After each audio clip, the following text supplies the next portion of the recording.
Hi, I'm Chris McBrien, a Gen Xer, and the pop culture from my generation is awesome. And I'm Yancey Eaton, a millennial, and the pop culture from my generation is dope. Episode 32, Binge-Worthy TV Shows.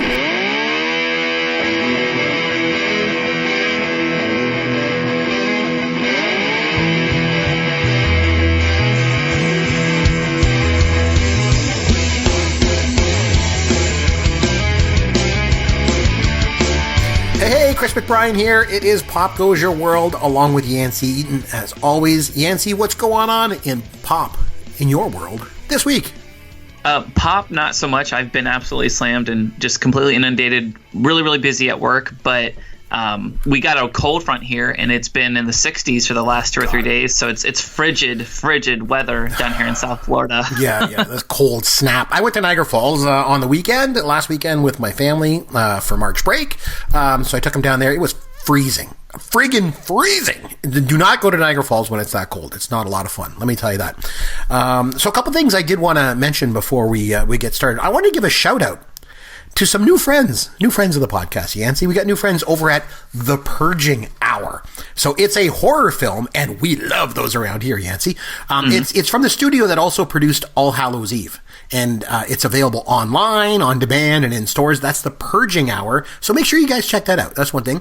Another thing I wanted to mention, Joel Jarena. He's my good bud from South Milwaukee. Okay, he sent me a message, and he said he used to listen to our old baseball podcast, and now he listens to this one. And he said he loves the show, how I mention old stuff that you have no idea about, Yancey. And he also likes the fact that when you were growing up, how you only had basic cable, so you were always watching shows like Cops and stuff like that. So, which, by the way, I know you love that show, obviously, and it was in your top reality shows of all time on last week's show. I just wanted to share with you one of my favorite experiences with the show Cops, back when I was in university, when the show came out, I remember watching it with my good bud John Gott, and I mentioned him on the show before. We would watch that show sometimes when we weren't watching like taped episodes of WKRP, that is. But John and I remember one time we're watching the show, and I'll never forget it. So the quote unquote cops, they went in and they arrested some guy for something or other, and then his wife comes out of the house and she's got this t-shirt on, and it says, "If you don't like my attitude, dial 1-800-EAT shit." and the was like blurred out, but you could totally see that it said shit, right? And but that pretty much summed up that show for me. That's classic. You catch people at their worst. Totally exploitative, totally entertaining, but mostly because I love the show Cops because it brought to the world 1-800-EAT shit. If it includes getting crunch berries up here in Canada, let's do it. I had like this amazing childhood, which I did. And he went on to play Takashi in Revenge of the Nerds, which is one of my favorite movies ever. True story, Ben Savage is the most famous person I've ever met in real life. Playing the sitar and all these flowers would drop on him. I had Reading Rainbow t-shirts. I had Reading Rainbow notebooks. Not crunch berries, because we don't get those in Canada. My mom basically locked us out of the house. I gotta stay home and grease the Weezer. In 94, that Little Rascals movie that came out. In the 94 version, Jesse, did they have to grease the Weezer? Oh, my. Okay, so anyway, this week we are talking about binge-watching TV shows. So, now one thing, young fella, we never did this, sort of back in my day. You know what I'm saying? So, right. You couldn't do it. You wanted to watch a TV show, you had to wait till next week when another episode came out, right? So, and the other thing, too, is I think, and you could agree with me or disagree with me on this, Yancey, I'd like to know your take. For me, I think the idea of binge-watching shows probably works sort of best when you're talking about serialized shows. Like episode after episode, the story's building. But I don't know. What do you think? Because for me, I'm just all about watching shows I love. So I would just watch, episode after episode. But do you think it works better with serialized shows than it does, with just regular episode of television?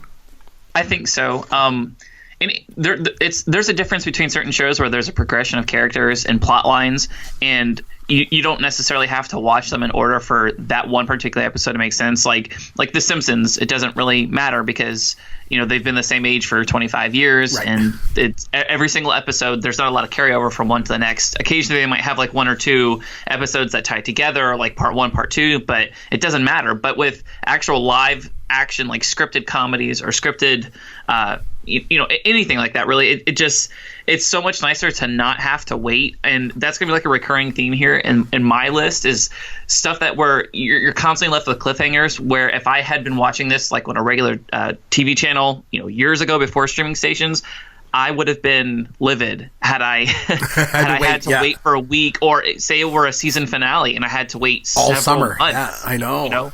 Yeah, I definitely. know. That's really only two. We'll get to mine. Obviously, we'll get to lists in a bit. But only two of my shows that made my list were you would consider to be serialized, where it's like that cliffhanger to the next one, the next one. The rest of them are just episodes. But I wanted to mention a few honorable mentions before we get started, because it's really hard to narrow it down to 5 every week. It just is.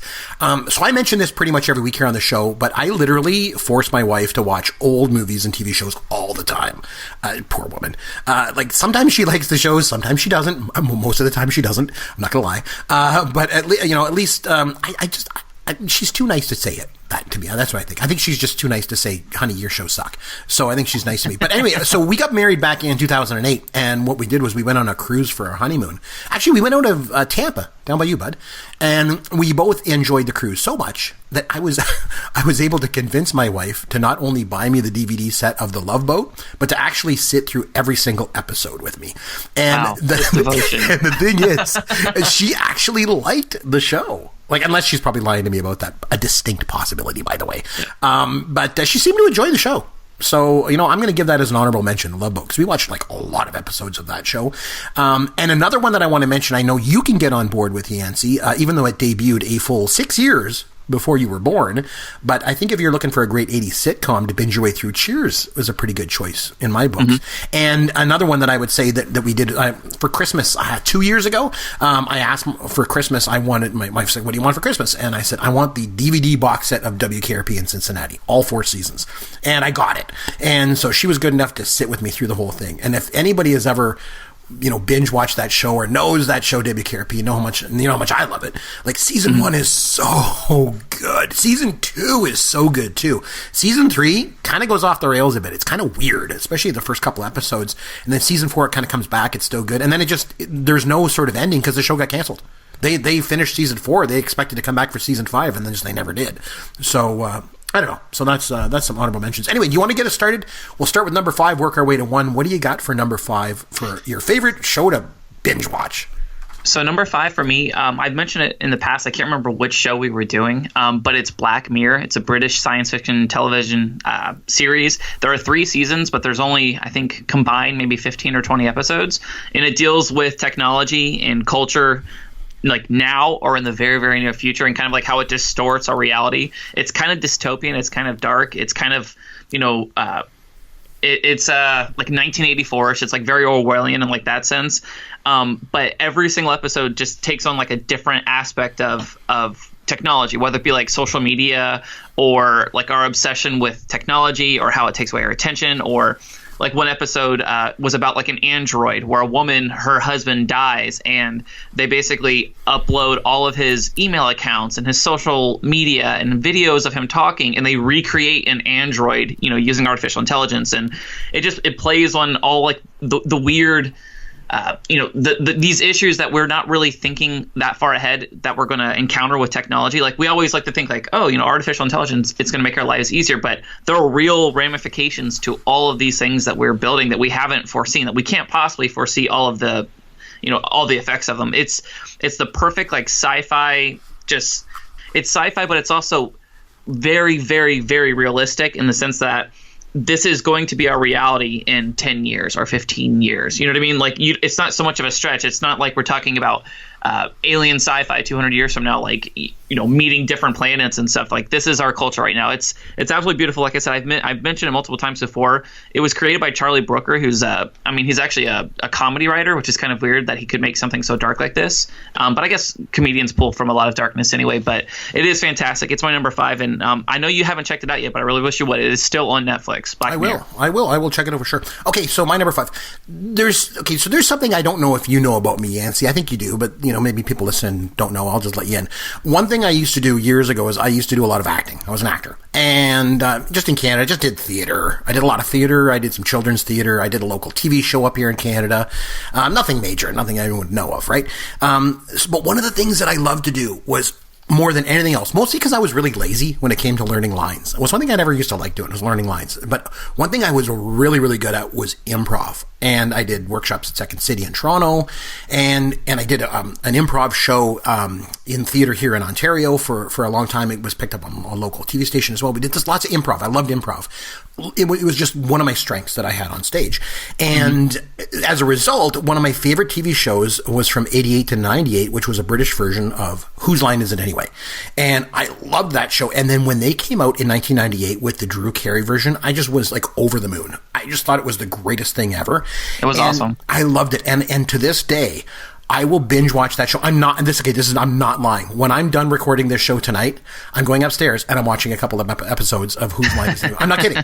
It's totally in the plans for tonight. Like, I love the show. I watch it over and over, and I started in season 1, and I remember at the time I watched most of them. So some of them now, when I watch them again, I'm like, oh, I kind of remember some of those games, some of the improv that they did, but some of them I didn't see, so I'm kind of watching them for the first time. And most of the time I just make my wife sit there and watch with me. And again, I always do that, and she does. They've relaunched a more recent version in 2013 with Aisha Tyler hosting it, and it's good too, but I still think the heyday was Drew Carey when he was doing it. So for me, I could sit down and watch over and over, episode after episode of Whose Line Is It Anyway? I know it's a lot of the similar games over and over again, but it just never gets tiring for me. So that's my number 5. What do you got for 4? I just real quickly, I love that show. It's great. That was one of those basic network TV shows that my family did watch a lot. And I think one of the most overused terms today is calling people a genius. But Colin Mockery is one of the most incredibly inventive and just spot on, super creative people I have ever met. Like, that is a genuine gift to be so creative on the spot like that. Like you said, improv is just so. Like, you have to have it in you. I don't really think it can be taught. If you don't have that ability to just be spot on creative, like a lot of people don't, it's never going to work. But I do love that show, and I wonder if it is on Netflix. Do you know? Have you watched it on Netflix before? It's not on Netflix that I'm aware of. That's for sure. So I have to stream it online. But it's just wonderful. You can get some of them on DVD and things like that. So you can definitely watch it there. Funny that you mentioned Colin Mockery, because when I mentioned my days back in Toronto when I was doing theater, every Sunday, me and my one buddy, we did a lot of children's theater together. We would go over to Second City every Sunday because the touring company would come in on Sundays and do an afternoon show. And they do like. Some of it was, stuff that they'd been working on, so somewhat, quote unquote scripted stuff that they'd been practicing, but a lot of it was just free for all improv. And sometimes they'd bring in guests, and I remember, and they used to bring in guests. I thought, oh, these guys are all pretty good. I remember one of my favorite experiences was I met Tony Rosado there one time, who just recently passed away from Saturday Night Live. So I remember I got to sit down with him and talk to him and just kind of pick his brain, and it was just a wonderful experience. But I remember of all the people that came on stage, there was one guy that stood out, and it was Colin Mockery. I was just like, who is this guy? He was so good. And then when he's very unassuming looking too, which I love. You know what I mean? He just you don't know what to expect. But. And when I saw him years later on the British version of the show, I was like, hey, that's the guy from Second City. I remember him because he always stood out to me. He was great. And then I just saw him a couple years ago. He came up here. I live in Barrie, Ontario, and he came up here because they had a Barrie comedy festival, and the very first Barrie Comedy Festival, he was sort of the headline act for. And he came and did some improv stuff. So yeah, he's amazing. I agree. So. Anyway, go ahead. So what do you got for 4? Yep. So number 4 for me is The Office, the American version. Nice. Yes. Yep. I love The Office. I've mentioned it multiple times. As you and I, we kind of have like our shows or like our things that constantly get brought up over and over. But so with The Office, I never started watching it whenever it first started airing on TV. It's originally aired March 24th of 2005. So I was a sophomore in high school, didn't watch it. A few years later, though, I was living in Fort Myers, and my best friend had moved to Gainesville. And I've had the same best friend since I was like 12 years old. I was his best man in his wedding. He was the best in mine. Love him to death. And he had moved to Gainesville, and this sounds kind of weird, but I was honestly really, really depressed because he and I have done everything together since day one. And so he got the idea. He's like, hey, you should start watching The Office. And I'm like, okay, well, why? Well, we would basically webcam each other and watch it together. Like, he would be in his living room, I would be in mine, and we would go through these episodes together. And I just became hooked with it. And that kind of got me through like a really, really difficult time. Like I had all kinds of stuff going on at work and struggling in school, and the I don't want to say the loss of a best friend. He didn't die, but just having that everyday familiarity of like your best friend being there for you, being taken away. This is kind of something that kind of helped quell the tides basically. And what I like about The Office is it is the perfect binge watchable show because there's a dynamic between Pam and Jim, who are the two main characters, and it's very much you're waiting to see what's going to happen and how their relationship progresses, and having to wait, like you said, months and months, like waiting over the summer for new episodes to come out would have been absolutely painful. I just like the fact that I can pull it up, and I don't have to watch it in order, but I almost always do. I think I'm on like my 5th viewing of all 201 episodes from start to finish. Nice. Where I'll literally finish it, and it's just like my clutch go-to. Like if I can't think of anything to watch, I just put on The Office, I start watching it, and 2 or 3 episodes in, if I don't fall asleep or whatever, it's just always there for me. It's like a comfort food in a way. It's just like a comfort show. It's funny. Steve Carell, this kind of like, springboarded his career. He's kind of fallen back a little bit as far as like notoriety and, bigger roles and stuff, but it made his career. Rainn Wilson, John Krasinski, even like BJ Novak, who now has like his own like list app that's like a iTunes bestseller of all time. It just spawned. It was like almost like an incubator for a lot of really talented writers and comedians and actors, and it's just one of my favorite shows. I'll always love The Office, and it's the perfect way to not have to wait to see what happens to Pam and Jamis to binge watch it. So that's my number 4. Yeah, I mean, Steve Carell was great on that, and it was so funny because the guy, he's just so talented, but he seems to be just so normal and down to earth. Outside of that character, obviously. I remember seeing an interview with him years ago, and he was just over the moon when he got to Second City in Chicago. He thought, that was it. I've made it. I've got to Second City. That's it. I'm at the pinnacle of my career. And then obviously it's funny because back in the old days, going to TV wasn't the way to go necessarily to reach stardom. It was through the movies. And here's a guy that, had great success in the movies with things like The 40-Year-Old Virgin, but really sort of found his niche with that TV show. And oh man. Yeah, he was good in that. No two ways about it. Okay. So mine is, a couple years ago, my wife and I were trying to figure out something. What do we want to watch? Well, let's find a show on Netflix that we can kind of binge watch, right? Watch lots of episodes of. And we came across it. I heard lots about it, but I never got into it when it was first run back in, I think it started in 2003, ran to 2005, and that was Arrested Development. So, again, just to be clear, I'm just talking about those first 3 seasons because I don't know if you're familiar with the show, but when they brought it back. They brought it back on Netflix, like a Netflix produced show for season 4, and they did season 5 too. So we were so into it, we decided to give it a chance, and because we were just so excited, and season 4 sucked.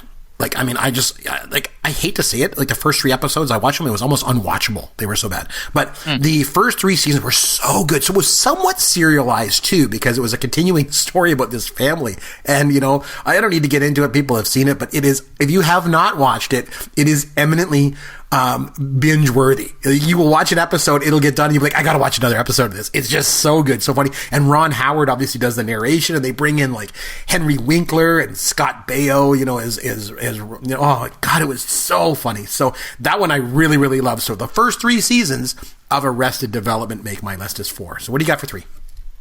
Arrested Development is one of those shows where I've never personally watched it, but everybody that is kind of in the know when it comes to like TV or movies or anything, that keeps coming up over and over and over again. So like, I need to give it a chance. I don't know. It just looked kind of like goofy whenever I saw like commercials for it on TV, and I never really gave it a chance, but obviously I should. I think on the surface it comes off as kind of goofy, but really underneath, like some of the plays on words that they get into episode after episode are unbelievable. Like Bob Law's Law Blog and it is really good, dude. You would really, really like it. Just stay away from season 4 and 5. Pretend they don't exist. You know what they are? Season 4 and 5 of Arrested Development are like the Star Wars prequels. That's the way I look at it. So anyway, what do you got for number 3? Number 3 for me is a new binging phenomenon, and it's Stranger Things. I know you and I had talked in the past about possibly doing an episode just on Stranger Things, and it kind of got kicked to the wayside by some. We should still do it. We should definitely bring it up. For sure. Season 2 is coming soon, yeah. Season 2 is coming soon, correct. So Stranger Things is a science fiction horror series. It is serial, like you mentioned, but it's a love story to the 80s, basically, and it's well. Let me just say it stars Winona Ryder, David Harbour, and a bunch of kids, basically, a bunch of no-name kids. I don't want to say no-name as in they're not talented, because they're all very talented, but they pulled a bunch of people who've never really been in any other projects that I've seen before, and it's basically. It's like Steven Spielberg's E.T. and Super 8 meets I'm trying to think of another like monster film to like put into it, but every element of this is it feels like a throwback. Aesthetically, it's an homage to all of the pop culture of that decade. So like it's it's all the works of Steven Spielberg and John Carpenter and Stephen King. There are multiple scenes where like it's like the Poltergeist, like all these different things that they just kind of throw into it together. It won a bunch of awards, and whenever I remember seeing it on the homepage of Netflix, and a bunch of people were tweeting about it, and a lot of people had like their cover photos were like Stranger Things, and all these things are so fly by night, these shows, where I don't always immediately invest in one as soon as I hear like a small group of people talking about it. But the hype just didn't go away. People kept talking about it over and over and over. And I was a couple, weeks late getting into it. You watched it before I did. You're like, oh, you have to watch it. I'm like, oh, okay, maybe I will. After one episode, I was so hooked. Like, this is one of those shows where you're going to stay up all night watching it. I think I watched like 10 episodes in a day and a half. I had to go to work and stuff. But it is so addictive. It's so well done. Just the way that it's shot, it's so beautiful. And the attention to detail, it really feels like I'm watching a movie that was made in the 80s, only it's high definition and, crystal clear. And, it's based around like a psychokinetic girl, which it's such a weird premise, but it works so, so well. I never do a great job of describing why I like things, I feel like, on this show. If there's one show I could encourage you guys to watch, it isn't too long. Like I said, there's only one season, but you will gorge on this show, like, immediately. So Stranger Things is my number 3.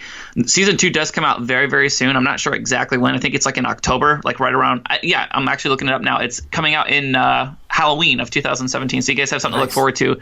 Give it a chance. Watch it. Only one season. And it's actually 8 episodes. So that's my number 3. Perfect. My wife and I were binging that back in October, and I remember we were watching it, and she was just loving it as much as I was. We both thought it was great. And then she went to watch a thing. It was right around Halloween. They had a thing here in town where you could go with your kids, and they had movie night, and they were playing E.T. So she took my son, that's 7 years old, and they went to see the movie. And she texts me in the middle of the movie, and she's like, "Oh my God, this movie is just like Stranger Things." I'm like, yeah, well, that kind of came out first. But, but you're totally right. Stranger Things is an homage to those movies from the 80s, especially E.T., that's for sure.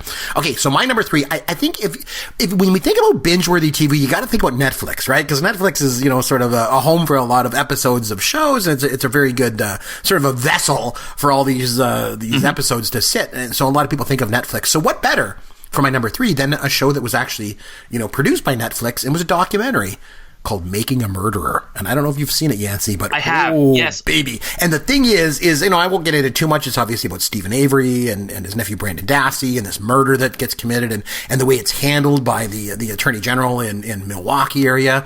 And it's just, the thing is that I thought was really cool is when you're watching it, you kind of get the impression. So the idea is, and as you know, Stephen Avery's this guy that gets framed for this murder, and he's in jail for years and years and years and years and years. And then the way that it plays out, to me, when I'm watching it, I'm thinking that the people that the two girls that directed it was Moira Demos and Laura Ricciardi. I got the feeling that they kind of went into this just to do a quick one-off documentary about a guy that was in jail for a long time, and finally DNA evidence came out to find out that he didn't commit the crime. So they were there to film him getting out of jail and reuniting with his family and just saying, oh my God, DNA evidence came out. This guy's actually innocent. Here he is. He's with his family. And then they just kind of kept rolling the cameras for a bit and just kind of playing. And all of a sudden, something happens. Yeah, another murder occurs, and he gets framed for this one, or does he get framed, or did he commit it, or didn't he commit? And it just almost feels like they were recording this documentary on one thing, and it just kind of led them into this whole other thing. That's the way I feel it kind of played out, whether or not that's the way it was, but that's the way it certainly felt like to me. And it is absolutely, if you talk about sort of that cliffhanger-ish, it's one of those shows where it got to the end of the episode. My wife and I would look at each other and go, we have to watch another one. And it's like, it's 2:00 in the morning. I don't care. We have to watch another one. Like, it's just, so that just pulls you in. That cliffhanger stuff makes it imminently binge-worthy. So for me, Making a Murderer is number 3. On to your number 2, my friend.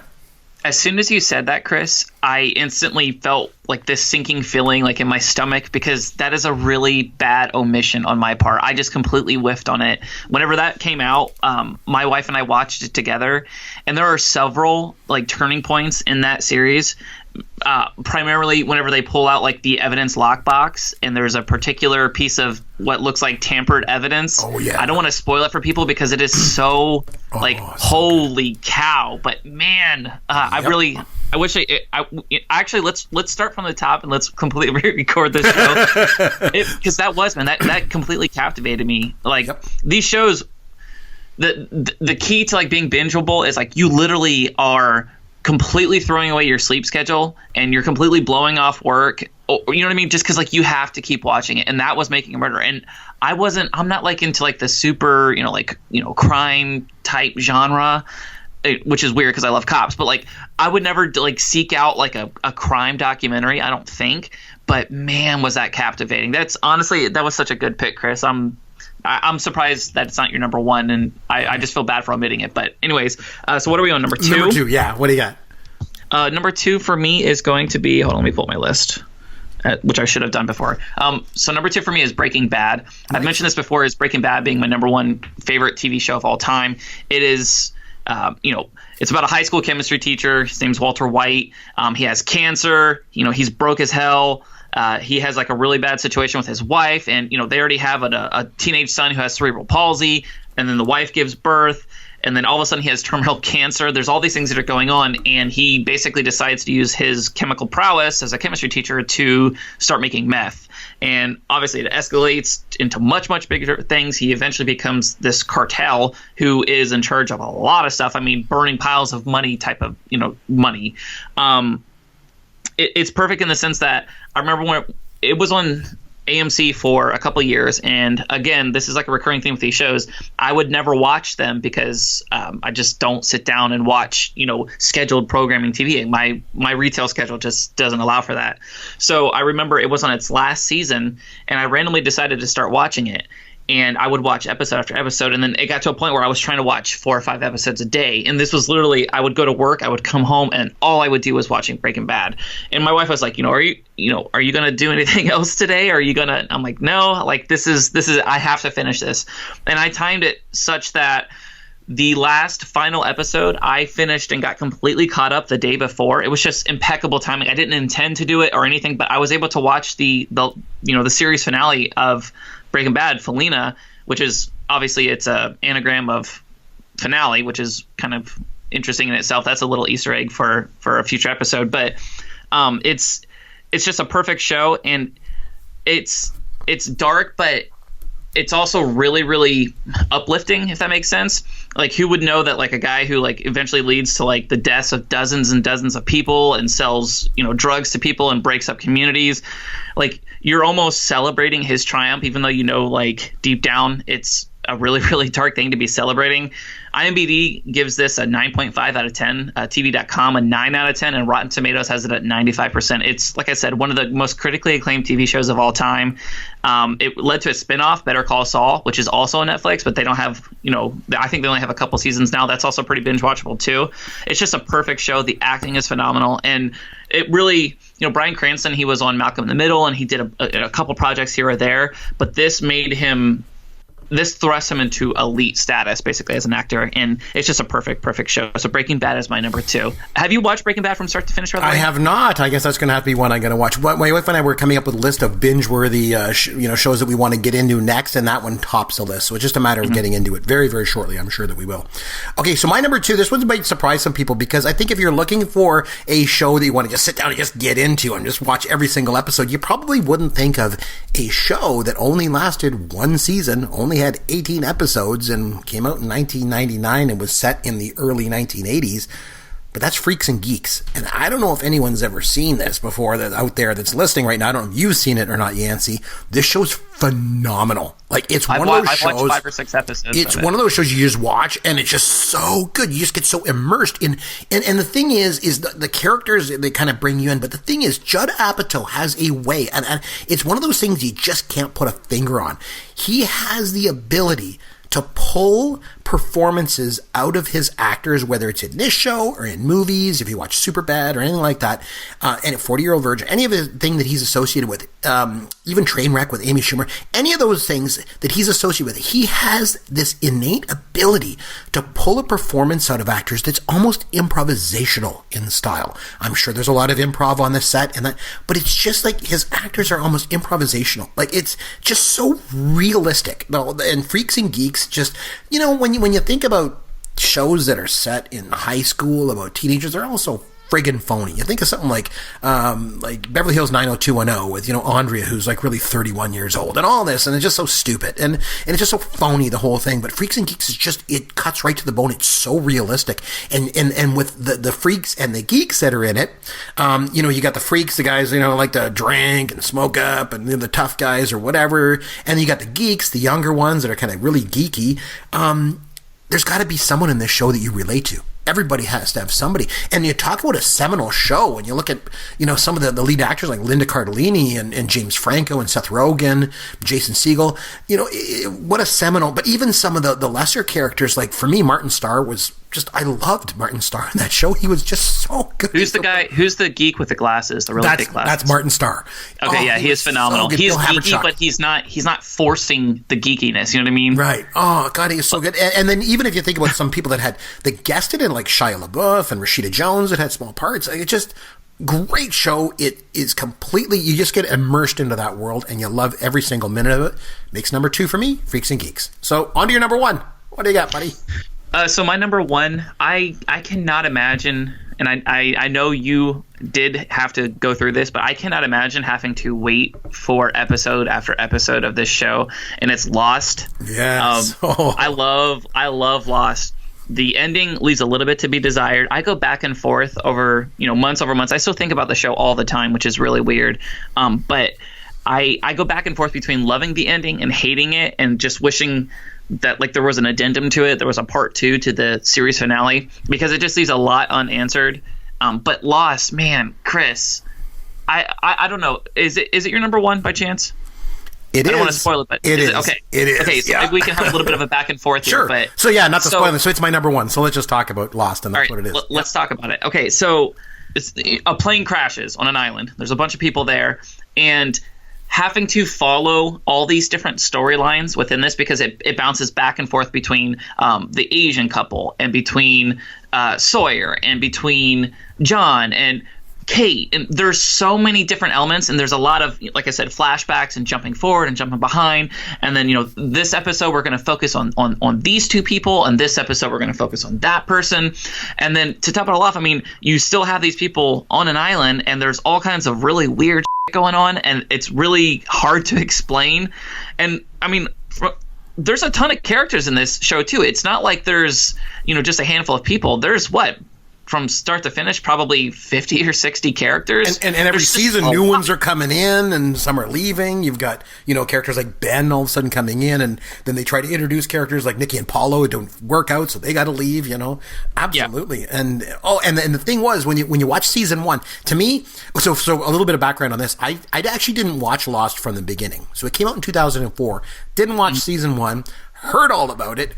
Season 2 came out. I was like, what's this? There's so much talk about it. So in 2006, in March of 2006, I actually went and got the DVD of season 1.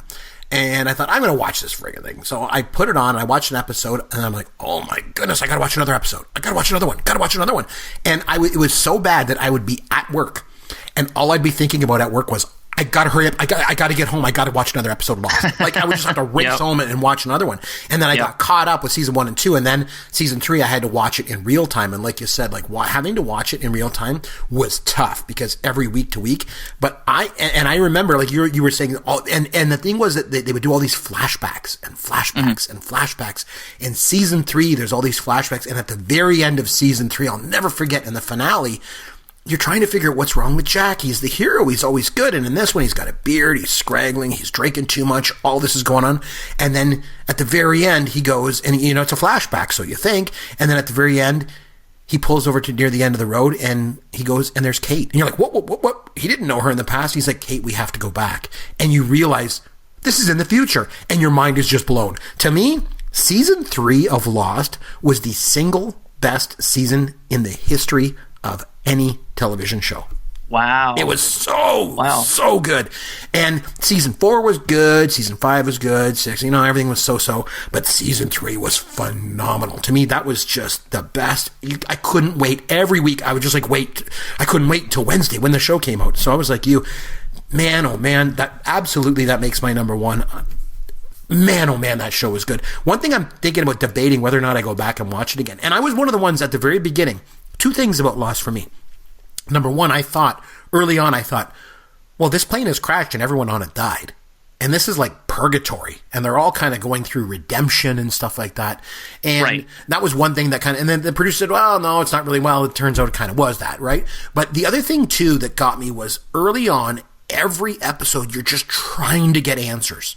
You're like, what's the smoke monster? What's this? What's that? Why is that plane up in the trees? What are the market? What are all those numbers on the side of the hatch? And why did Hurley use them to win the lottery? And why? And then you realize as the seasons go on, you're just getting more and more questions. And it wasn't until I realized, you know what?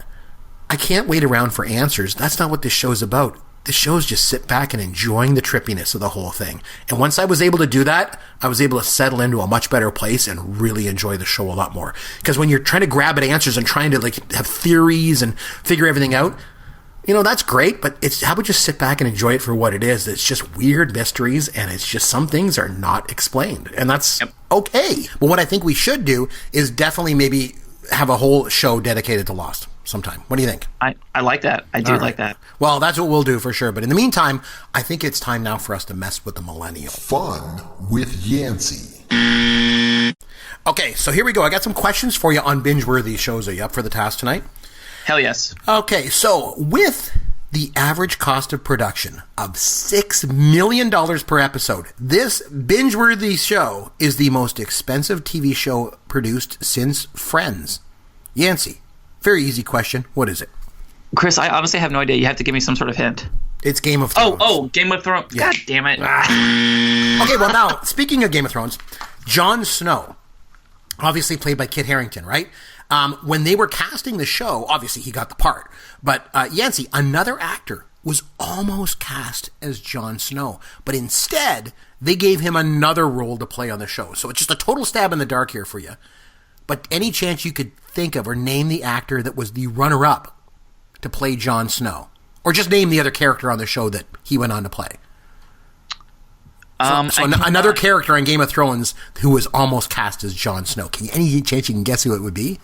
I've got nothing, Chris. The actor who was almost cast as Jon Snow was, I don't know if I'm pronouncing this correctly, but Iwan Rheon. Yes, Ramsay Bolton.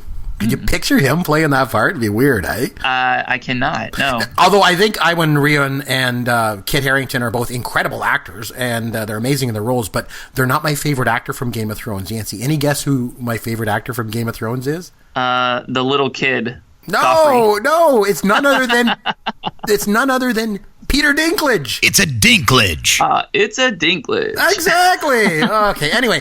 Okay, so one of the greatest sitcoms of all time was, of course, Seinfeld. It's available on DVD, totally binge-worthy, even though everyone's seen every single episode ever made like a million times. But, Yancey, Seinfeld debuted all the way back in 1989. You were but a baby at that point, right?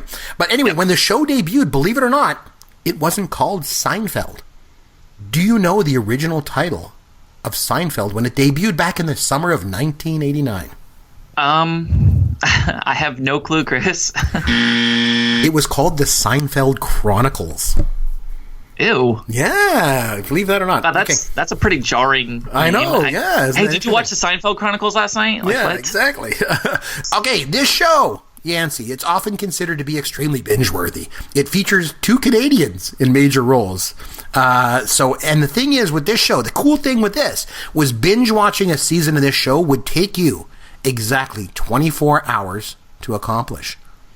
So what show would take you 24 hours to watch a single 24? Season?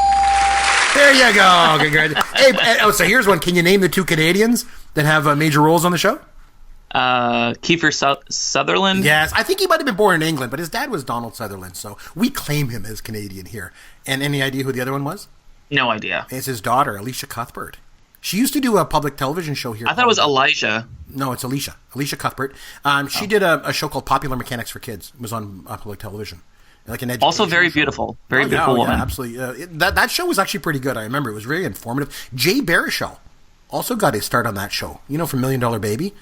Mm-hmm. And This Is the End, that guy. So you guys have public television in the United States. Oh, sorry. Sorry, I won't get into that. Okay, you've mentioned many times that you love The Office. So I got some Office questions for you to round things out this week.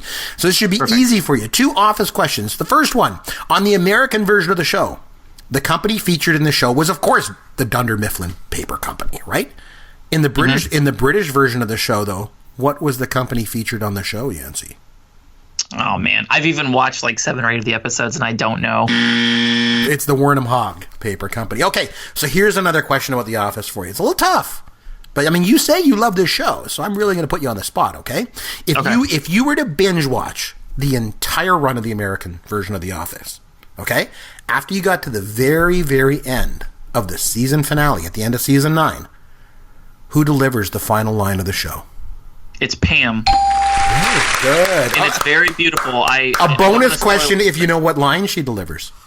Yeah, she talks about there's beauty in very simple things. Oh, she says there's a lot of beauty in ordinary things. Isn't that kind of the point?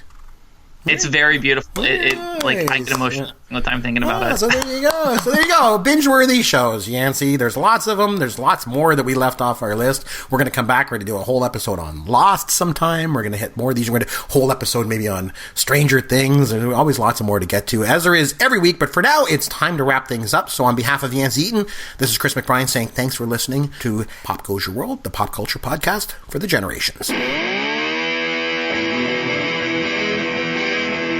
Thank you for listening to the Pop Goes Your World podcast. Continue the conversation on Twitter at @CMcBrien or at Yancey Eaton. Please consider leaving a review for the podcast on iTunes or wherever you download and listen to the show.